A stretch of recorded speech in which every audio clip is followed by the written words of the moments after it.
ओम सदाशिवसमारंभा शंकराचार्यमध्यमा अस्मदाचार्यपर्यन्तां वंदे गुरुपरंपराम्। ओम।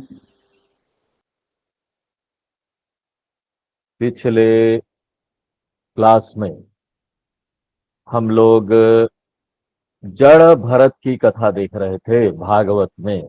आज मंगलवार के दिन भागवत कथा पर प्रवचन होता है, भागवत ग्रंथ पर प्रवचन होता है और हम लोग बड़े विस्तार से एक एक करके इसमें कथा देख रहे हैं।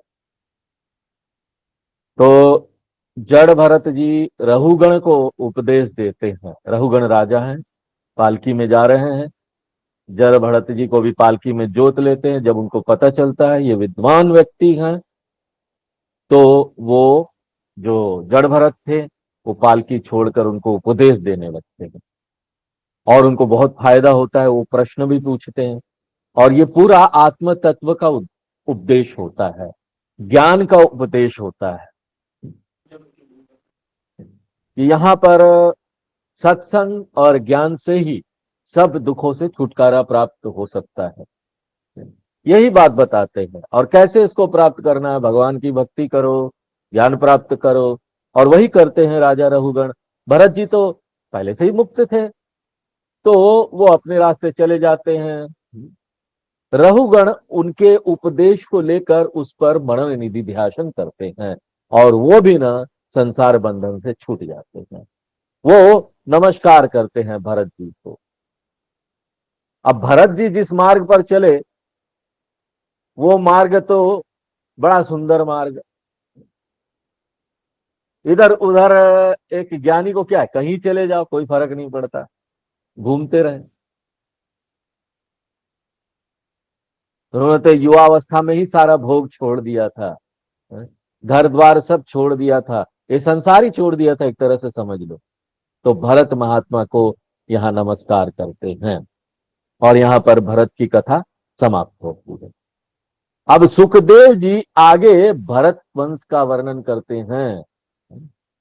सुखदेव जी वेद व्यास जी के पुत्र, बचपन से सन्यासी, भागवत में मुख्य श्रोता और मुख्य वक्ता कौन है ये याद रखना चाहिए। बार बार सुखदेव जी आता है नाम तो क्या हुआ?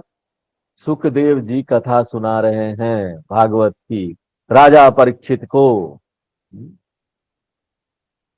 जो मृत्यु के और आगे एक एक दिन करके बढ़ रहे हैं, क्योंकि उनको श्राप दे दिया था ना कि तक्षक नाग दाग डस देगा और उनकी मृत्यु हो जाएगी। तो सुखदेव जी आगे भरतवंश का वर्णन करते हैं। भरतवंश में आगे और दूसरे राजा हुए, सुमति राजा हुए।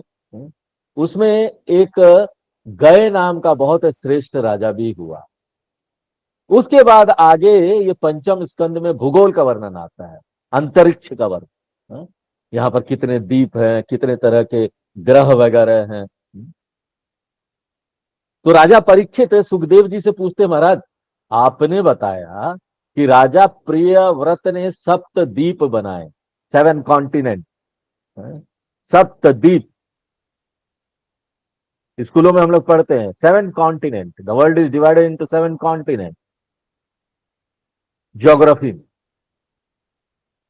वहां पर हमको ये नहीं बताया जाता कि ना ये कोई पश्चिम से ज्ञान नहीं आया है, ये ज्ञान तो हमारे भागवत में है। ये सागर है, वेद व्यास जी ने जो लिखा है आप सोच नहीं सकते। सारे सप्तद्वीप प्रियव्रत राजा ने बनाए। तो बोलते हैं कृपा करके मुझे ना भूगोल का विस्तृत वर्णन करके बताइए कि पृथ्वी कितनी बड़ी है, भूगोल का वर्णन करना है। स्वर्ग कितना बड़ा है। हाँ? और जब शास्त्र बताते हैं तो सिर्फ इसी पृथ्वी का नहीं बताते, हाँ? कि पृथ्वी का बता दिया, हम तो इतना ही समझ सकते हैं। एक इंसान इतना ही समझ सकता है, वो भी पृथ्वी का ओर छोर अभी भी बहुत मुश्किल से अध्ययन हो रहा है विज्ञान में।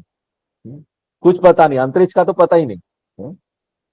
लेकिन यहां पर तो सब बता रहे हैं कि स्वर्ग कितना बड़ा है, इन सब का परिणाम क्या है, इसके लक्षण क्या है। तो सुखदेव जी कहते हैं भगवान के सब लोकों का वर्णन कोई अनंत काल तक करता रहे ना तब भी पूरा नहीं हो सकता। ये लोग, इसका देखो ना, सीमा भी नहीं पता चलता ये कहाँ है। आज तक वैज्ञानिक लोग ढूंढ रहे हैं, हाँ, कि आकाश का सीमा कहाँ है। चलते जाओ ब्लैक होल आ जाता है। ब्लैक होल माने सब उसमें घुस जाते हैं, पता नहीं चलता गए कहाँ। वो ब्लैक होल बोलते हैं, अंतरिक्ष में है। वैज्ञानिक लोग बोलते हैं उसको ये ब्लैक होल है। उसमें कुछ भी डाल दो कहाँ जाएगा पता ही नहीं। तो सीमा तक इतने साल हो गए रिसर्च करते हुए, इतना टेक्निक डेवलप हो गया, टेक्नोलॉजी डेवलप हो गई, लेकिन अभी भी पता नहीं चल सका है कि अंतिम छोर क्या है। अनंत काल तक करते हो फिर भी पता नहीं चलेगा। हम्म, पूरा नहीं हो सकता। बस इतना हमको समझ लेना है कि भगवान की इस सृष्टि के कारण, हम्म, भगवान इस सृष्टि के कारण यहां पर अभिव्यक्त हो रहे हैं सृष्टि के रूप में। और वो इसका कारण भी, स्थिति कारण भी है, सृष्टि कारण भी है, और लय कारण भी, तीनों वही। उसी से सब आ रहा है, उसी में रहता है, और उसी में लय हो जाता है। वही ईश्वर।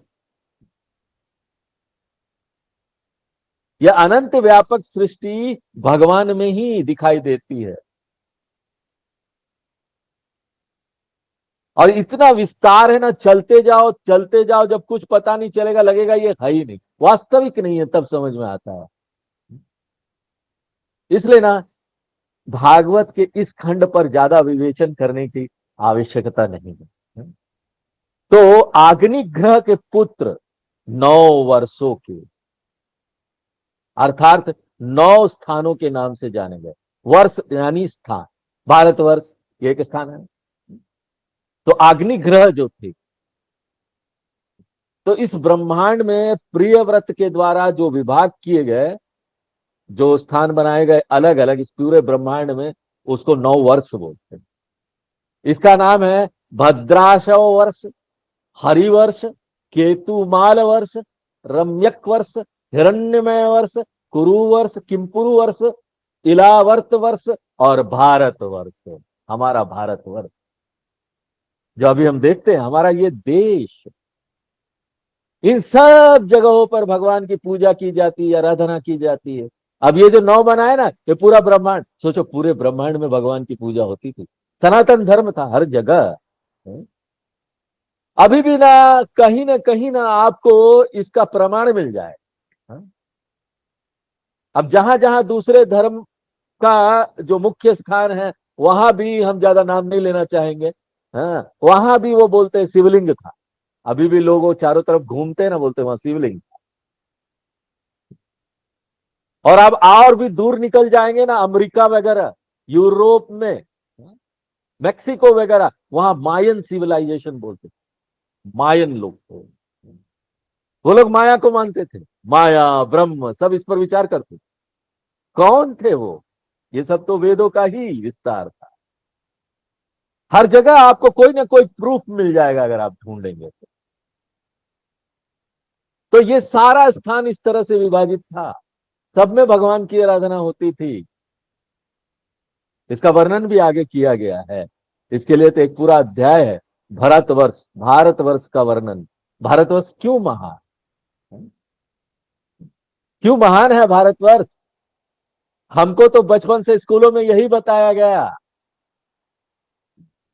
सुजलाम सुफलाम। अच्छा है, बहुत सुंदर है, माला याद, बहुत सुंदर है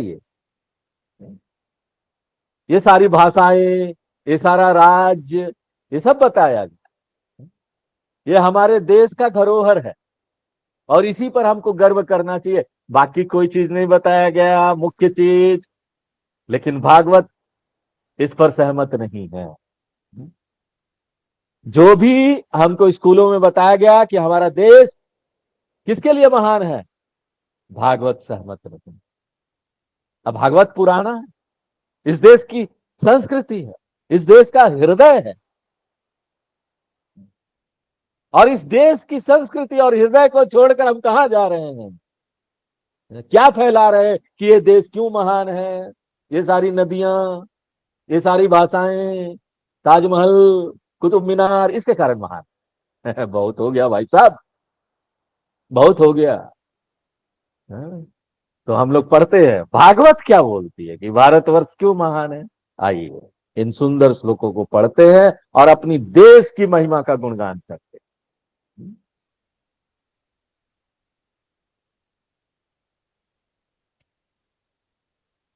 और ये कौन बता रहे हैं कि भागवत में कि भारतवर्ष की इतनी महिमा है? सुखदेव जी बता रहे हैं, हमारे वेद व्यास जी के पुत्र राजा परीक्षित को भारतवर्ष की महिमा बताते हैं। कितना महान है भारतवर्ष, और क्यों महान है? क्योंकि यहाँ भगवान विष्णु की पूजा होती है, यहाँ भक्ति होती है भगवान की, यहाँ आध्यात्म है, ये हमारी आत्मा है।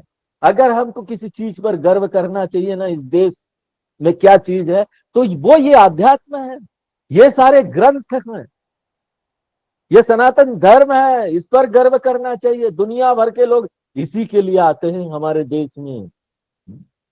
बाकी चीज में हमको पता नहीं हमारा देश किस स्तर पर है, जीरो है कि हीरो है, वो तो आप डिसाइड कर लीजिए। लेकिन इसमें हमारा देश हीरो है, और यही आत्मा है हमारे देश की। आहो अमीशाम किमकारी शोभनम, अहो अमीशां किमशोभनम् प्रसन्न येषां स्विदुत स्वयं हरिः। प्रसन्न येषां स्वदुतं स्वयं हरिः। येर्जन्म लब्धं नृषु भारताजिरे, यर्जन्मलब्धं ऋषुभारताचिरे। मुकुंद सेवोपैकं स्पृहाहिनः, मुकुन्द सेवोपैकं स्पृहाहिनः। देवता लोग बोल रहे हैं, हाँ? कि भारत भूमि में, इस धरती पर जन्म लेना स्वर्ग से भी महान है। पता नहीं कितने पुण्य हमने किए हैं कि हमको इस धरती पर जन्म मिला, इस सनातन धर्म का साथ मिला, कितना पुण्य किए। किम दुष्करेण क्रतुभिस्तपोव्रतैः, किं दुष्करैर्न क्रतुभिस्तपोवृतैः। दानादिभिर्वाद्युजैन फल्गुना, दानादिभिर्वाद्युजैन फल्गुना। न यत्र नारायण पाद पंकज, न यत्र नारायणपादपङ्कज। स्मृति प्रमुष्टातिशयेन्द्रिययोत्स्वात्, स्मृति प्रमुष्टातिशयेन्द्रियोत्सात्। कल्पायुषां स्थान जयात् पुनर्भवात्, कल्पायुषां स्थानजयापुनर्भवात्। क्षणायुषां भारत भूजयो वरम्, क्षणायुषां भारतभूजयो वरम्। क्षणेन मर्त्येन कृतं मनश्विनः, क्षणेन कर्तेन कृतं मनस्विनः। अन्यस्य संज्ञात्य भयं पदं हरेः, अन्यस्य संज्ञात्य भयं पदं हरिः। क्या बात है। स्वर्ग लोक में अगर आपको वर्षों वर्ष जीने मिल जाए ना, वो भी बेकार है। अगर आपको भारत भूमि पर क्षण भर के लिए जन्म मिल जाए तो वो भी महान है। न यत्र वैकुंठ कथा सुधापगा न यत्न वैकुंठ कथा सुधापगा न साधवो भागवतास्तदाश्रयाः न साधवो भागवतास्तदाश्रयः न यत्न यज्ञे समखा महोत्सवा न यज्ञेश महोत्सवा सुरेश लोकोऽपि न वै ससेव्यता सुरेश लोकोऽपि न वैसेव्यताम् प्राप्ता नृजातिं तुह्ये च जन्तवः प्राप्ता नृजातिं जजन्ता ज्ञानक्रिया द्रव्यकलाप संभृता क्रिया द्रव्यकलाप संस्कृता न वैयतेर्न पुनर्भवायते न पुनर्भवायते भूयो वनौका इव यान्ति बन्धनम् भूयो वनौका इव यान्ति बन्धनम्। बन्धनम्। तो इतना सुंदर भूमि पर जन्म लेने के बाद अगर हमने यहाँ जो चीज मुख्य है उसका उपयोग अपने जीवन को बनाने के लिए नहीं किया तो सब बेकार है, कोई काम का नहीं। क्योंकि हमको एक अवसर मिला, एक सुंदर भूमि पर, जहां पर सनातन धर्म है, जहां पर वेद है, जहां पर ऊपर से नीचे तक भगवान की भक्ति की कहानी चलती है, कथाकार लोग कथा कहे जा रहे हैं, और उसका अगर हम फायदा नहीं उठाते हैं तो हमारा मनुष्य जन्म लेना ही बेकार है। कितना विलक्षण इस धरती पर जन्म मिलना है? ये सारी चीजें हैं, ये अध्यात्म है, इसलिए धरती महान है, इसलिए हमारा देश महान है। इस संस्कृति की वजह से हमारा देश महान, इस सनातन धर्म की संस्कृति की वजह से हमारा देश महान है। जहां भगवान वैकुंठ की कथाओं की अमृत धारा बहती है, और जहां नहीं बहती है देवता लोग, वो भी ना वंदनीय नहीं है। वंदनीय तो ये भारत भूमि है, महान महान भारत भूमि, ये देश वंदन है इस देश को। स्वर्ग में क्या जन्म ले रहे हो, इतने इतने साल तक स्वर्ग में रहना, क्या मिलने वाला है यार? अरे एक क्षण भी अगर इस सनातन धर्म की संस्कृति में जन्म मिल गया और आपने विवेक करके त्याग करके इसका उपयोग कर लिया तो छूट जाओगे सब दुखों से। कोई संस्कृति दुनिया में ढूंढ लो, अगर कोई संस्कृति दुख से छूटने का उपाय आपको बताती है, कोई धर्म आपको बताता है,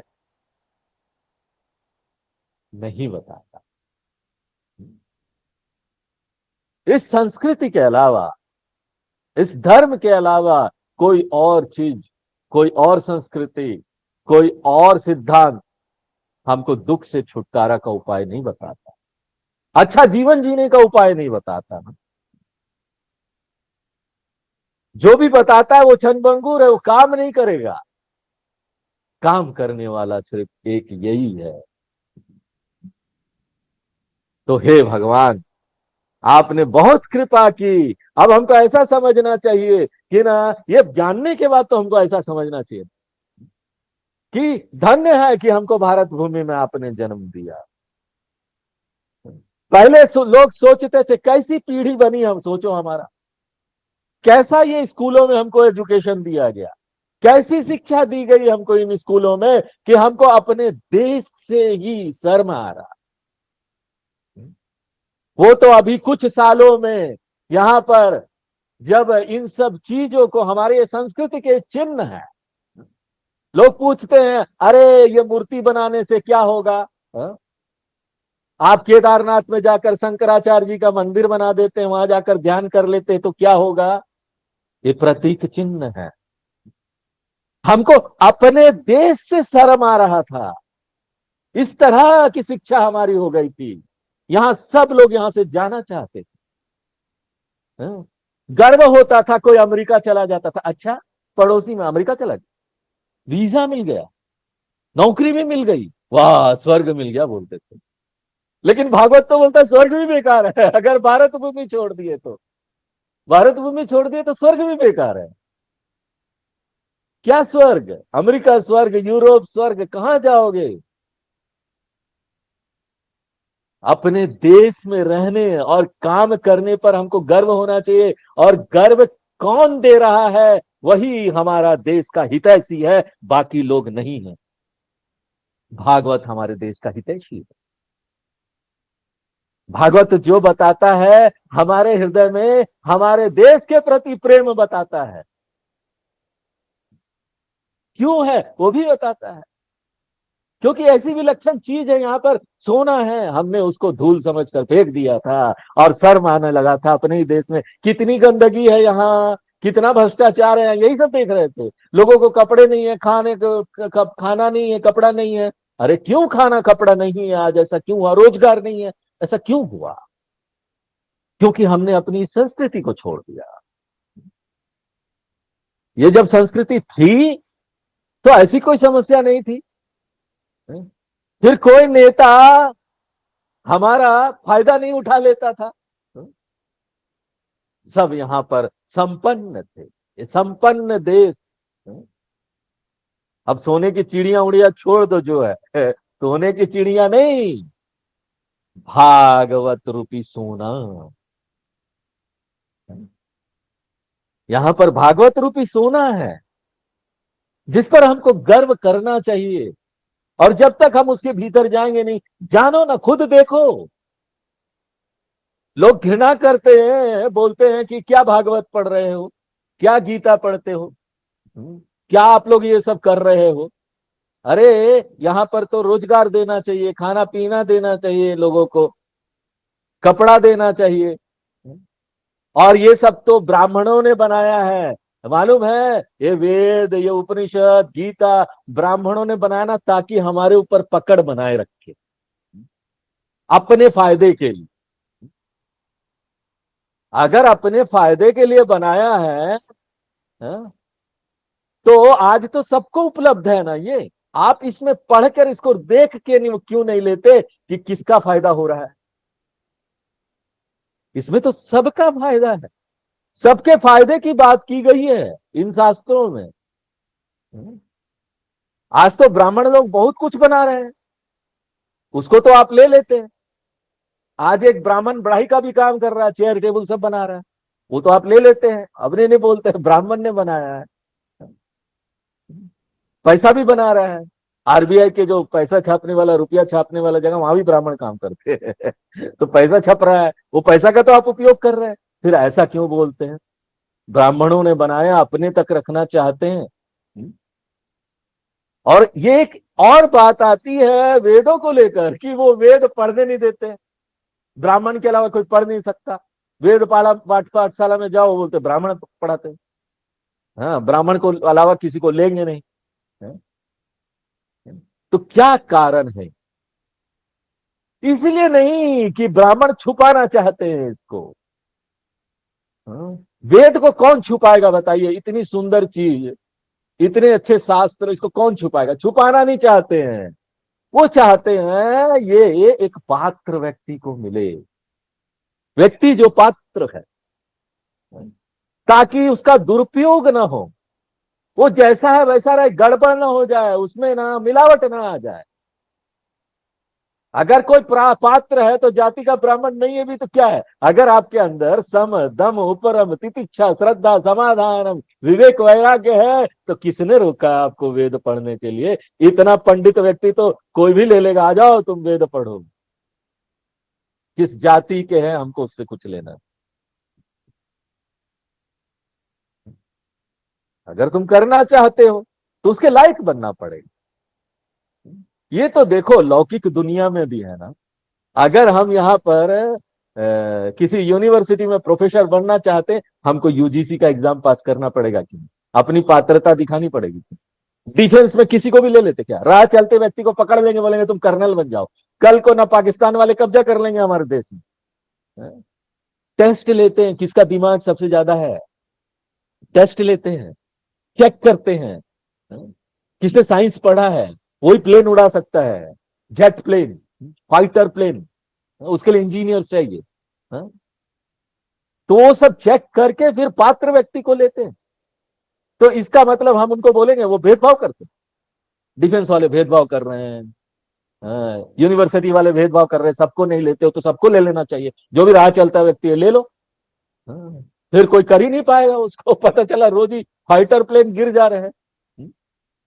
तो इस प्रकार पात्रता तो हर जगह देखी जाती है। अगर शास्त्रों को पढ़ने के लिए भी पात्रता देख रहे हैं तो इसमें कौन सी नई बात हो गई? इसलिए पात्रता देखते हैं, आप पात्र हैं कि नहीं, इसको कर पाएंगे कि नहीं, इसमें मिलावट तो नहीं कर देंगे। अहंकारी व्यक्ति होगा तो वो मानेगा नहीं कि स्वर्ग है नरक है कि नहीं है, और उसके बाद बोलेगा, गलतियां निकालेगा। कई लोग गीता पढ़ते गलती निकालने के लिए वो इसलिए नहीं पढ़ते, और बड़े रिसर्च करके पढ़ेंगे, सालों साल उसको पढ़ेंगे और किताब लिखेंगे कि ना क्या क्या गलतियां हैं गीता में। ऐसा अहंकारी व्यक्ति होगा तो नुकसान ही पहुंचाएगा इन ग्रंथों को, अच्छा तो नहीं करेगा। इसलिए पात्रता किसी को रोका नहीं गया। अरे ये तो फायदे वाली बात है, भगवान किसको रोकते हैं, सब भगवान तो सबके हैं। आओ ना फायदा लो, इसमें फायदा है। किसी और चीज में कभी कहीं फायदा नहीं मिलने वाला। किसी देश में चले जाओ, किसी संस्कृति में चले जाओ, किसी और धर्म में भी चले जाओ, कन्वर्ट हो जाओ, देख लो कन्वर्ट होके, 1-2 साल दूसरे धर्म में रहकर देख लेना कि कैसा वो लोग बिहेव करते, व्यवहार करते और क्या मिलता है वहां। तब आना, ऐसे तो कोई जबरदस्ती है नहीं। सनातन धर्म किसी को पकड़ पकड़ के तो कन्वर्ट करता नहीं।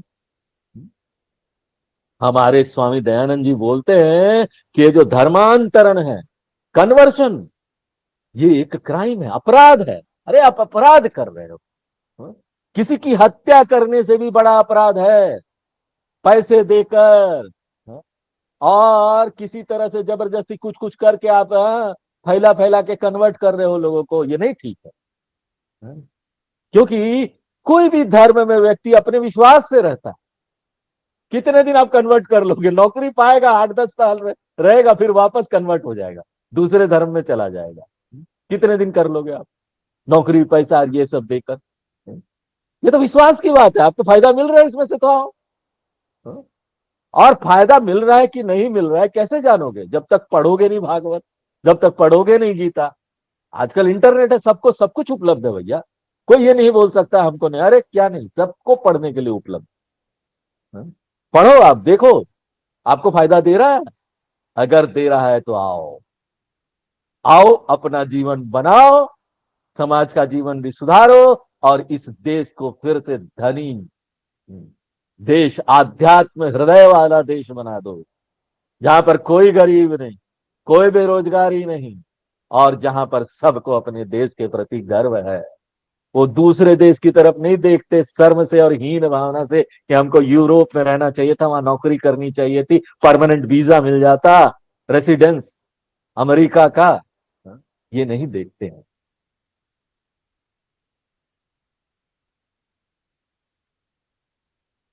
तो ऐसा होना चाहिए इस देश के प्रति, जो हमारी भावना है, जो भागवत बताती है उसके अनुसार होना चाहिए। तो आगे पूछते हैं, देखो यहां पर 5वें स्कंद के 16वें तथा 26वें अध्याय में राजा परीक्षित ने प्रश्न किया है कि आप कितने प्रकार के लोगों का वर्णन कर रहे हैं, वो सब कहां से आते हैं, उसमें भेद किस कारण से हो गया है, ये सारी चीजें पूछते हैं दुनिया के बारे में, लोगों के बारे में। तो सुखदेव जी उत्तर देते हैं कि उसका कारण है त्रिगुणात्मिका प्रकृति। ये 3 गुण है, सत्व, रजस और तमस। अलग अलग अनुपात में जब ये मिलते हैं तो भिन्न भिन्न प्रकार के लोक बनते हैं। सत्व लोक, जहां पर सब कुछ अच्छा अच्छा है, उन लोकों में निवास करने वाले जो लोग हैं, उनके स्वभाव, उनके वासना किस प्रकार के हैं, उनके कर्म भी अलग अलग प्रकार के होते हैं। इसलिए स्वाभाविक रूप से उनके कर्म फल भी भिन्न होते हैं। भिन्न भिन्न फलों को हम एक स्थान पर नहीं भोग सकते, हमको अलग स्थान चाहिए भोगने के लिए। ये कर्मों का फल है। हमको जो भी यहाँ पर मिल रहा है, जो भी घटनाएं मिल रही है, लोग मिल रहे हैं हमारे साथ, लोग जुड़ रहे हैं, हाँ? कोई अच्छा आ रहा है, कोई खराब आ रहा है, कोई झटका दे रहा है, कोई आनंद दे रहा है, ये सब हमारे अपने कर्मों का फल है। हमको दूसरों को दोष नहीं देना चाहिए। हमारे शास्त्र कितनी सुंदर बात बताते हैं, कर्म का सिद्धांत जो बताते हैं। जो व्यक्ति कर्म का सिद्धांत समझ गया था, समझना यानी स्वीकार कर, आत्मसात कर, वो व्यक्ति ना इस दुनिया में एक एसेट की तरह हो जाएगा, एक समाज में, अपने परिवार में एक संपत्ति की तरह हो जाएगा। हाँ? क्यों? क्योंकि वो शिकायत ही नहीं करेगा। और सोचो, ऐसा व्यक्ति जो कोई शिकायत नहीं करता और अपना कर्म किए जा रहा है, ऐसा व्यक्ति सबको पसंद आएगा ना। हाँ? सबको पसंद आता है ऐसा व्यक्ति। कोई हम शिकायत नहीं करते हैं यहाँ पर, क्योंकि हमको मालूम है हमको जो भी मिल रहा है वो तो हमारे अपने कर्मों का फल है, दूसरों को क्या दोष देना। हाँ? इसलिए अलग अलग कर्मों का फल होने के कारण यहाँ अलग अलग लोक भी है। उस लोकों के अनुसार हमको कर्मों का फल भुगतना होगा। खाली पुण्य पुण्य होता तो हम अभी स्वर्गलोक में होते, देवता बनकर कहीं मजा कर रहे होते। हाँ? क्योंकि हमारा थोड़ा पुण्य भी है, पाप भी है, इसलिए मिश्रित है, इसलिए हम मनुष्य लोग। तो भिन्न भिन्न फलों को हम एक स्थान पर नहीं भोग सकते। जैसे यदि किसी को आकाश मार्ग से यात्रा करनी है तो वो रेलगाड़ी से नहीं कर सकता, जहाज से भी संभव नहीं है, उसके लिए विमान में बैठना पड़ेगा। इस प्रकार भिन्न भिन्न लोकों में जाना पड़ेगा, हाँ? भिन्न भिन्न कर्मों के अनुसार। हाँ?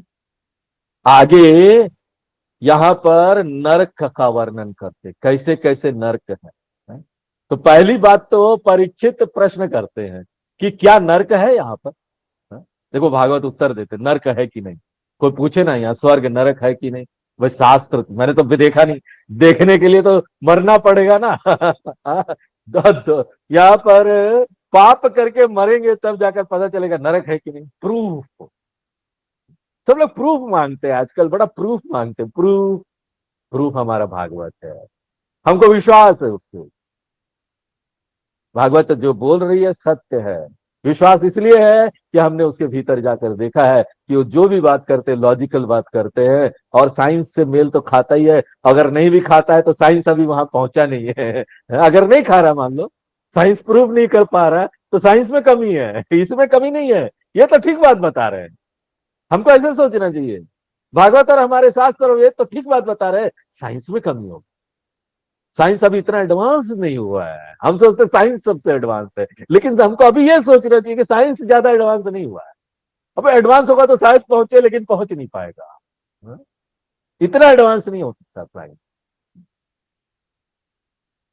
तो क्या बोलते हैं सुखदेव जी हमारे, क्या बताते हैं, बोलते हैं कि हाँ, त्रिलोकी के अंतर्गत ही पृथ्वी के नीचे जल के ऊपर दक्षिण की ओर स्थित है। और यही नहीं, बताया भी कैसे कैसे नरक हैं। 28 प्रकार के नरक का वर्णन है यहाँ भागवत में। हाँ? यदि स्वर्गलोक है तो नरक भी होगा, क्योंकि यहाँ पर अच्छा काम भी कर रहे हैं लोग और गलत काम भी कर रहे हैं। गलत काम करने वाले को दंड कहाँ मिलेगा। हाँ? ऐसे ही नरक में जाना पड़ेगा। जैसे देखो यहाँ पर शहर है ना, सिनेमा थिएटर है, क्लब है, हाँ? स्विमिंग पूल है, अच्छे अच्छे स्थान है ना, जाओ, मॉल है, हाँ? हाई फाई वाईफाई सब थिएटर वगैरह है। और यहाँ पर जेल भी है, यहाँ पर अस्पताल भी है, जहां पर दुख भोग रहे हैं। जेल में कैदी लोग अलग अलग प्रकार के कर्म करते हैं, उन्हें भी वहां पर अलग अलग प्रकार से भोगना पड़ता है। कई के कैदी लोगों को ना एकदम अंधेरे कमरे में बंद करके रख दिया जाता है, खाली एक गड्ढा होता है, उसमें से खाना दे दिया जाता है रोज। तो वो शारीरिक दंड होता है, बड़ा भयानक होता है। तो स्वर्ग आदि कर्म फल होते हैं ना, तो नरक आदि फल भी होते हैं। जीवन में हम जो बुरा काम करके दुख भोगते हैं, वो दुख स्वयं एक प्रकार का नरक ही हुआ। हाँ? और जब अच्छा काम करते हैं तो सुख का अनुभव होता, वो एक प्रकार का स्वर्ग है। इसको बोलते हैं दृष्ट फल, दिखाई दे। हाँ? ये दिखाई दिया और तुरंत हमने भोग भी लिया, तुरंत ही मिल गया। कुछ गलत सलत खाओ, दूसरे दिन ही बाथरूम जा रहे हैं बार बार, पेट खराब हो गया तुम। हाँ? तो आपने गलत काम किया था रात को ना, ओवर ईटिंग की, सुबह आपको काहे ऐसा नहीं लगेगा। हाँ? तो तुरंत दिखाना, हमको तुरंत फल मिल गया। लेकिन कई ऐसे कर्म होते हैं जिनका फल तुरंत नहीं मिलता, वो अदृष्ट होते हैं। हम किस भावना से कर्म कर रहे हैं, जो दिखाई नहीं पड़ता, उसका भी फल हमको मिलेगा, वो दिखाई नहीं पड़ता। हाँ? किसी ने पानी पी, चाय पी, कुछ खा लिया तो भूख मिट जाती है, तुरंत हमको उसका फल दिखाई देता है। हाँ? निवृत्ति हो जाती है, भूख की निवृत्ति हो जाती है, परंतु उसका फल इतना ही नहीं होता। कुछ खाया पिया, उसका संस्कार मन में पड़ता है कि नहीं? कैसा हम खा रहे हैं, जैसा खाओगे वन अन्न वैसा बनेगा मन, संस्कार बढ़ते जाते हैं। अगर हम रोज फ्रेश अन्न बनाए अपने किचन में और ओम ईश्वर परमस्तु जल छिड़क के चारों तरफ अन्न पर, और उस अन्न को फिर खाएं, तो भूख तो मिट ही रही है, लेकिन हमने जो किया कर्म उसका भी एक पुण्य का फल हमको मिला, हमने भगवान को अर्पण किया हो। वो तुरंत हमको दिखाई नहीं देगा और वो समझ भी नहीं सकते कि हमको क्या मिला, दिखाई नहीं दे रहा, अदृश्य फल उसको बोलते हैं। संस्कार पर इसका फल पड़ता है। जिस उद्देश्य से हमने कर्म किया उसका भी कोई फल होना चाहिए, उसी को पाप पुण्य कहते हैं, जो अदृश्य है, हमको दिखाई नहीं देता। ये होता ही है, क्योंकि जिसने भगवान को खाना अर्पण नहीं किया उसका भी तो भूख मिट रहा है, और जिसने भगवान को खाना अर्पण किया उसका भी भूख मिट रहा है ना। ये फल दिखने वाला फल तो दोनों को मिलता है, लेकिन जिसने भगवान को अर्पण किया उसको एक नहीं दिखने वाला भी पुण्य फल मिल गया है। अब परीक्षित के प्रश्न के उत्तर में यहां पर 28 प्रकार के नरक का वर्णन किया गया है। हा?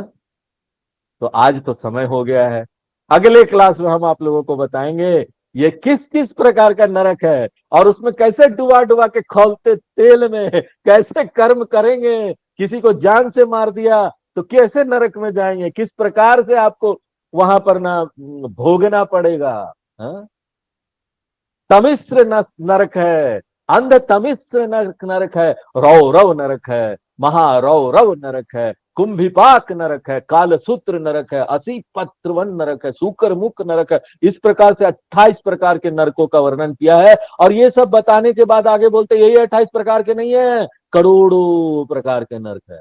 जैसे गंदे गंदे काम लोग करेंगे वैसे गंदे गंदे खराब भयानक भयानक नरक में उनको भोगने को मिलेगा, उनको सजा मिलेगा। ये काम किया, ये रौरव नरक में जाओ जाओ। और वहां पर चमड़ी छील छील के कैसे वहां पर आपको दंड मिलेगा जो करेंगे उनको। हम लोग तो भागवत कर रहे हैं, हमको भगवान बचा लेंगे। हम लोग कुछ भी होगा ना, भगवान बचा लेंगे। जो भागवत पढ़ते हैं ना, भगवान आ जाते हैं बचा लेंगे, मेरा भक्त है, छूना नहीं, स्किन भी टच नहीं करना, चीटी भी नहीं काटना। लेकिन बाकी जो लोग हैं जो गलत काम करेंगे उनको कैसा कैसा नरक मिलेगा, ये सब हम लोग अगले क्लास में देखेंगे। आज यही विराम। ओम पूर्णमदः पूर्णमिदं पूर्णात् पूर्णमुदच्यते पूर्णस्य पूर्णमादाय पूर्णमेवावशिष्यते। ओम शांति शांति शांति। बोलो श्री नारायण भगवान की की जय। जय। बोलो श्री भागवत भगवान भगवान की की जय। जय।